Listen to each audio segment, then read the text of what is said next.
திமுக கூட்டணியை அங்க வைக்கின்ற கட்சிகள் அடிமையாக இருந்து கொண்டிருக்கின்றது.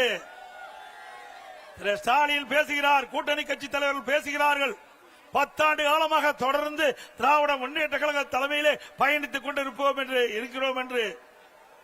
ஆக 10 ஆண்டு காலம் திராவிட முன்னேற்ற கழகத்திற்கு அடிமையாக இருந்து கொண்டிருக்கின்றீர்கள். இப்படி அடிமையாக இருந்த காரணத்தினால்தான் 2021 சட்டமன்ற பொதுத் தேர்தலில் திராவிட முன்னேற்ற கழக தலைமையிலே அமைக்கப்பட்ட கூட்டணிக்கு ஒதுக்கப்பட்ட இடத்தை விட குறைவான இடத்தை பெற்றிருக்கின்றீர்கள். ஆக திராவிட முன்னேற்ற கழக தலைமையிலே அமைக்கப்பட்ட கூட்டணி கட்சி சேர்ந்த தலைவர்களை எண்ணி பார்க்க வேண்டும். உங்களிடத்திலே திராவிட முன்னேற்ற கழகத்திற்கு ஆட்சி அதிகாரம் இருக்கின்ற போது திராவிட முன்னேற்ற கழக ஆட்சியை புகழ்ந்து பாட வேண்டும் என்று உங்களை பயன்படுத்திக் கொண்டார்கள். ஆனால் தேர்தல் வருகின்ற பொழுது உங்களுக்கு தகுந்த அந்தஸ்தை கொடுக்காத கட்சி திராவிட முன்னேற்ற கழக கட்சி.